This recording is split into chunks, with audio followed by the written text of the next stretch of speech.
കയ്യിൽ പ്ലാസ്റ്റിക് കുപ്പിയുമായാണ് Thiruvananthapuram power house ജംഗ്ഷനിലെ ബീവറേജസ് ഔട്ട്ലെറ്റിലേക്ക് ആളുകൾ എത്തുന്നത്.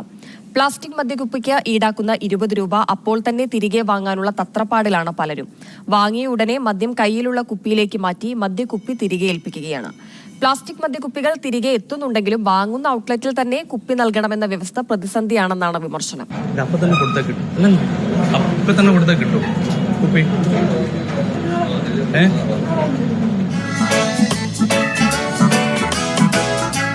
മുൻകരുതലോടെയാണ് പലരും എത്തുന്നത്.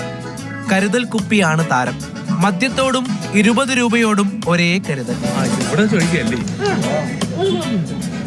ശരിക്കും പറഞ്ഞാൽ ഞാൻ വീട്ടിൽ കൊണ്ടു ഇവിടെ തന്നെ കുപ്പി മാറിയും പോവാ. പ്ലാസ്റ്റിക് മദ്യക്കുപ്പി തിരികെ നൽകിയാൽ മദ്യത്തിന്റെ വിലയോടൊപ്പം നിക്ഷേപമായി വാങ്ങിയ 20 രൂപ തിരികെ നൽകുമെന്നായിരുന്നു സർക്കാർ തീരുമാനം. ആദ്യഘട്ടത്തിൽ തീരുമാനം നടപ്പിലാക്കിയതും കരുതൽ കുപ്പിയുമായി എത്തിയാണ് ആളുകൾ പ്രതികരണം അറിയിക്കുന്നത്. വാങ്ങേണ്ട താമസം, കാഴ്ചക്കാരെ അമ്പരപ്പിക്കുന്ന വേഗത്തിൽ മദ്യം മറ്റൊരു കുപ്പിയിൽ. സ്ഥലവും സാഹചര്യവും ഏതുമാകട്ടെ, നോ പ്രോബ്ലം.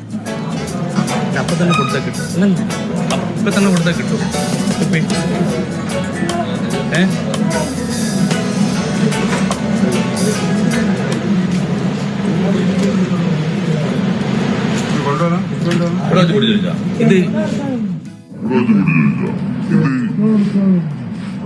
കാര്യം ചിലർക്ക് ഒട്ടും കോമഡിയല്ല.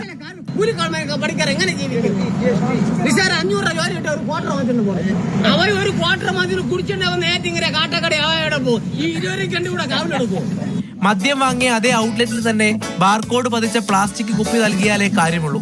സർക്കാർ ഈ പ്ലാസ്റ്റിക്കിന്റെ ഉപയോഗം ഇവിടെ കുറയ്ക്കുക എന്നുള്ളതാണ് ഇവരുടെ ഉദ്ദേശ ലക്ഷ്യമെങ്കിൽ ഈ കേരളത്തിലെ 270ഓളം വരുന്ന ബീവറേജ് ഔട്ട്ലെറ്റുകൾ, ഈ മുഴുവൻ ഔട്ട്ലെറ്റുകൾ എവിടെ നിന്ന് മദ്യം വാങ്ങിയാലും ആ ബോട്ടിൽ അതിൻ്റെ ഈ പറയുന്ന സ്റ്റിക്കർ ഉണ്ടെങ്കിൽ അവിടെ സ്വീകരിക്കാനായിട്ട് ഒരു ഇതാണ് ചെയ്യേണ്ടത്.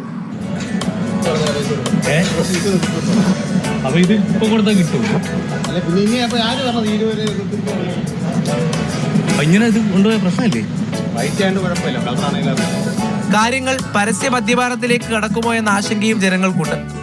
മദ്യം വാങ്ങിക്കാൻ വരുമ്പോൾ അവിടെ നമ്മൾ തന്നെ കൂലിക്ക് ആൾ കൊണ്ടുവരണം. ഒരു ബക്കറ്റ് വേണം, പൊട്ടിച്ച് ബക്കറ്റിൽ ഒഴിച്ചിട്ട് അതിനകത്തൊരു ഗ്ലാസ് തൊട്ട് ഇങ്ങനെ നടന്ന് കുടിച്ചു. തീരുമാനത്തിനെതിരെ പല അഭിപ്രായങ്ങളുണ്ടെങ്കിലും പലരും നല്ല കുട്ടികളായി പ്ലാസ്റ്റിക് മദ്യക്കുപ്പി കൊണ്ട് ഏൽപ്പിക്കുന്നുണ്ട്. പദ്ധതി ആദ്യഘട്ടത്തിൽ തിരുവനന്തപുരം, കണ്ണൂർ ജില്ലകളിലെ തിരഞ്ഞെടുക്കപ്പെട്ട ബിവറേജസ് ഔട്ട്ലെറ്റുകളിലാണ് നടപ്പിലാക്കിയത്. അടുത്ത മാസത്തോടെ എല്ലായിടങ്ങളിലും നടപ്പിലാകും.